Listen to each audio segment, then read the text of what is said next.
Hello, folks, and welcome to the Irish Whiskey Review with me, Martin McCauley. And tonight we are doing Killowen.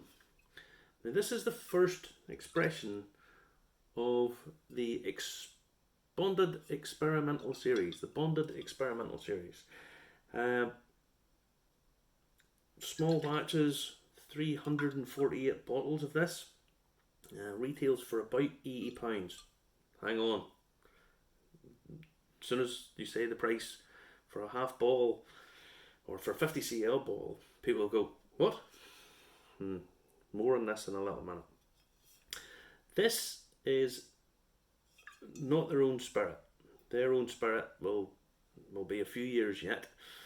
It's a tiny little distillery nestled down in the most picturesque, beautiful place in County Down, right down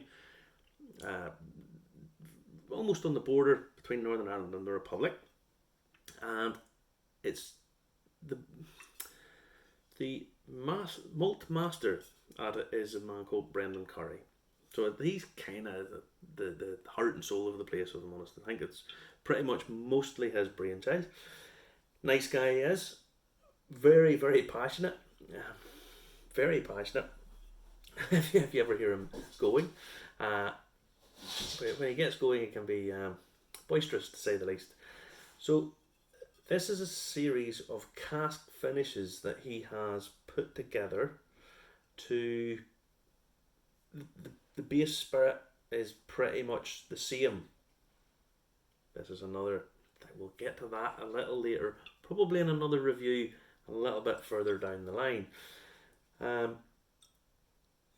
Killowen, all about transparency. They want you to know what this is. Okay? They are not saying this is our new make spirit in here. This is a spirit that they have bought in. Yes. They want to tell you everything about they want to tell you all about what is in this bottle, that you've paid your hard-earned, well-earned money, or unless you're furloughed by COVID, at which point money from heaven. They want you to know what's in this bottle. There are other people who don't. Other people who have said you can't do this. So this gets Brendan quite irate. So this one is dark Jamaica rum cask finish. Okay. I'll just read you some of the stuff in the back here, or on the front, sorry. Dark rum from Jamaica. Our ancient Mourne mountain home, Killowen, has created a union of Irish distilling heritage, exceptional cask flavour from across the globe. So there's going to be a series of these. Now, I think they're maybe on number 5 at the minute. All different finishes. Now, it's hand numbered. Near dropped that. Whoops, that wouldn't have been good. It's hand numbered, so there's 348 bottles, and this is bottle 156. On the back, distilled in County Louth and County Antrim. Kind of tells you where it's from, but they're not allowed to say. So it is distilled in Ireland, and it goes on to give you a little bit of blurb. Now, it says on here, passionate about transparency. We'll go on later on when I do some of the other ones in the series. I'll fill you in on what's really been going on, or what has happened. But I won't spoil the surprise if you don't know. Bottled at cask strength 54.9%. Now, they're passionate about transparency. They're passionate about cask strength, cask finishes, letting the people who are educated enough in whiskey buy this and look after it themselves. It's not watered down to 40%. It's non-chill filtered. There's no colouring in it. In fact, it's not chill filtered. It's not even mesh filtered. It's not paper filtered. It's not filtered in any way. Now, you probably can't see this because of the way the lighting and stuff is. but there's little bits of char floating around inside the bottle. Lots of them. There's lots of little bits of char floating around inside. Now, this is a combination of single grain, single malt Irish whiskies, started its life in bourbon cask before blending and aged further in sherry butts. To enhance the character of the aged blend, Killowen have expertly married it with another ex-bourbon aged single malt Irish whiskey before finishing in a dark rum barrel. Now I'll just give it a little pour.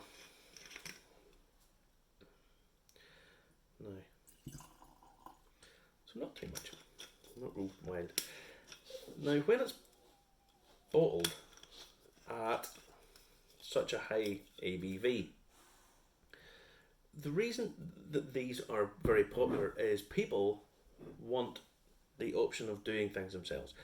They want to take the cask strength, play with it.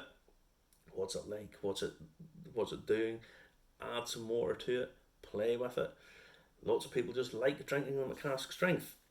Personally, I think most at that ABV, at that high percentage ABV, it's too much.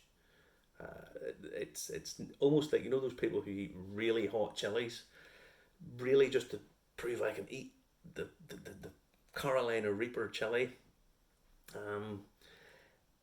I would struggle to find how much pleasure they get in eating one of these, but I like heat, don't get me wrong. Habaneros, jalapenos. I had jalapenos in a tortilla tonight. I call it a tortilla. I'm not 100% sure what the difference between a burrito or any of these other things are, so I just call it a tortilla. So I had some meat in that and peppers with some jalapeno and habanero sauce. So I like spice, but no, you can get a little bit too much at times, you know. So we'll check for colour. Let you see the colour. Nice natural colour. Isn't that beautiful?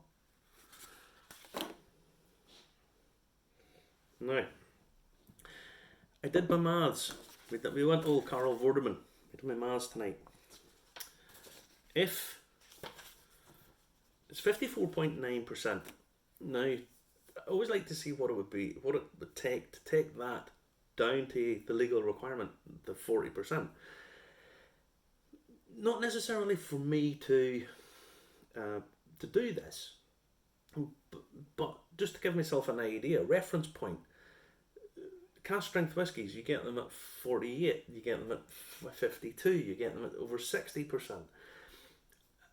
And when they're at that high, it's kind of hard to judge exactly where they need to be, or where they would be if they were released in relation to other places. So, when you're watering the whiskey down, if you're putting some water in, if you put in a teaspoon, you know, where's the reference point? What's it similar to? Where's it from? You know, that kind of thing. Where's it going to? And what would it be in terms of another whiskey? It gives you a reference point.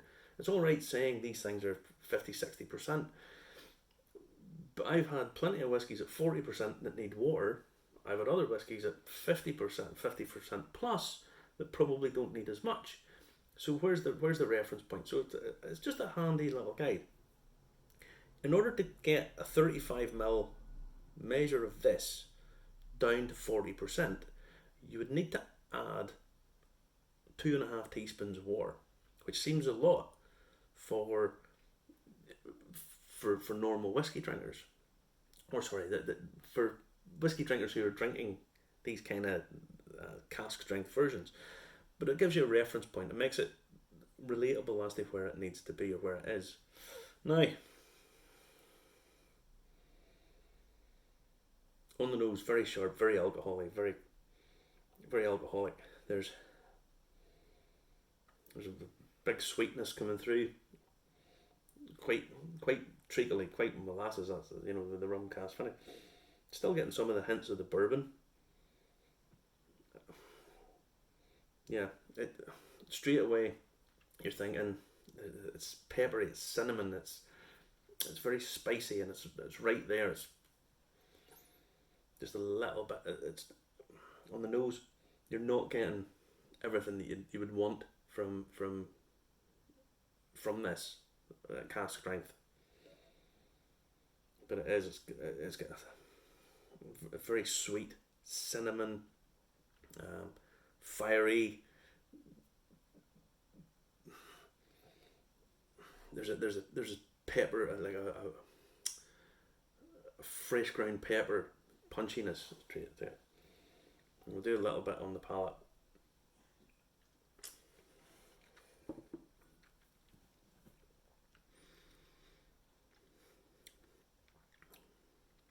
Again, you can tell it's there.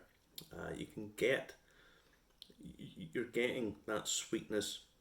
I mean, if you think of the component parts of this: bourbon, sherry, rum, sweet, sweet, sweet, the whole way through.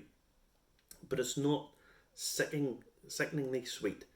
It's a natural sweetness, but it's masked a little bit too much by being really high in the ABV. So my little silver spoon, and I'm going to put in a teaspoon and a little bit. I think it requires a teaspoon and a little bit more. And let it sit for a little second. Let it decant. See where that is. Now you're starting to open up. The alcohol's gone down. It has a chilliness to it. It has almost there's a slight sweet vegetable, like a fresh tomato stem.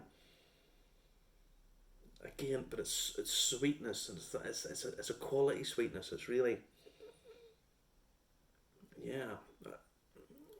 There's the muscovado sugars coming through now too. Cinnamon, cloves. Again, those sort of sharp spices, but they're more awake. They're more pulled out. They're more alive and coming through. And again, yeah, there's a lovely wood oak to it. Something that's really crafted. It's finished. It's really coming through on a development, and you can feel the water pulling down the alcohol, keeping the fieriness down, and allowing all the nice congeners, all the nice flavour aromatics coming up through.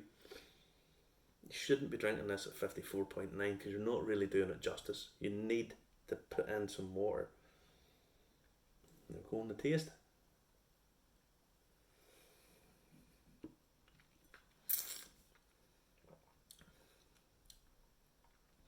Again, there's a nice butteriness to it now. Sweet butter. On the finish, there's cream coming through. There's a touch of licorice there. Fresh aniseed. Still with it, there's still that spiciness coming through. Something that you would take from a good quality rum. That lovely honey sweetness, tapered with some spice. The wood's definitely still there. The cask's still there. Hardly surprising when there's bits of it floating about in the bottle.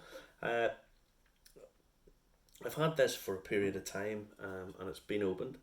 As you can see, I really like this. I like what they're trying to do with the transparency, letting people know what it is they're buying. Now, £80 for this. You have to remember, you pour this out and you pour a half and 35ml, a half and. But then, if you really want to get the best out of it, you really need to be adding 1.5, 2 teaspoons of water. Suddenly, it's half as big. You're going half as big again. So don't take this as being just a half bottle. You have to take this as being a condensed full bottle. So when you taste the craft and the care that's going into this, the base spirit and the base blend of this is very, very good. Very good. Again, it's opening up more. There's more woodiness coming through on it now. So it's coming through the wood, the sugar. It's moved on. There's almost a barbecue note coming through on it. That sort of, again, that barbecue sweet, marinated barbecue meat coming through. Yeah, lovely.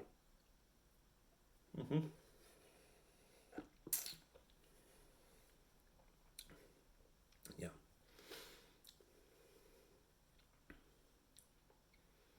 A touch of water lengthens the finish, gives you more development, more flavour coming through. Again, the lovely sugar, the spice, the wood, the aniseed, there's still that heat, even with the water in it. You're still getting heat coming through, which is nice. It's pleasant. It's warming. It's comforting. If I'm marking this, I would have to give it a solid 8.5 out of 10. That's a good mark for a blended whiskey. It's a good mark. I like the story. I've been to the distill. I saw the whole makeup and ethos of the place, and I like it. So I've bought into the story of it, which that's half the battle, folks. 8.5 out of 10 is my mark for this. If you can suss out a bottle of it, do so. Highly recommended. Well done. Take care, guys.